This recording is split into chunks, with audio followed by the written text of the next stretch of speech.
சோர்ந்து போகாமல் ஜெபம் பண்ணுங்கள் என்று வேதம் சொல்கிறது. ஜெபம் பண்ணாத ஒவ்வொருவரும் சோர்ந்து போவார்கள். ஜெபம் என்பது ஒரு கிறிஸ்தவனுடைய உயிர் நாடி. எப்படி நாடி துடிப்பு இல்லாவிட்டால் சரீரம் மரணத்தை சந்திக்கிறதோ, அதுபோல ஜெபம் இல்லாத எந்த ஒரு கிறிஸ்தவனும் ஆவிக்குரிய வாழ்க்கையில மரணத்தை சந்திக்க வேண்டியதாக இருக்கு.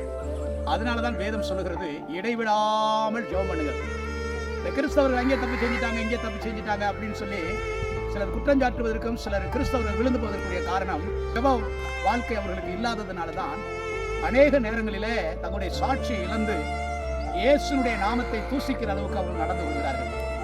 கிறிஸ்தவனாக மனம் திரும்பி ஞானஸ்நானம் பெற்று ஆண்டவருடைய பிள்ளையாக அவன் மாறிவிட்டால் அவன் பரிசுத்த ஆவியின் வரத்தை பெற்றவனாக இரவும் பகலும் எப்படி ஒரு நாளைக்கு 3 வேளை நம்ம சாப்பிட்டு தண்ணி குடிச்சு உயிர் வாழ்றது போல ஜெபம் பண்ணி கிறிஸ்துவ வாழ்க்கையை காப்பாற்ற வேண்டும். அப்படி ஜெபம் பண்ண தவறுகிற மனிதன் என்றைக்கும் தோற்று போவார். அதற்கு சபையோ ஊழியக்காரரோ பொறுப்பல்ல, அதற்கு காரணம் அவர்களே பொறுப்பு. ஆகையினால ஜெபம் அத்தியாவசியமானது, அவசியமானது. அது நம்முடைய மூச்சு போன்றது. அந்த ஜெபத்தை இடைவிடாமல் பண்ணுங்கள், நீங்கள் கிறிஸ்துவை விட்டு விலகாதிருப்பீர்கள்.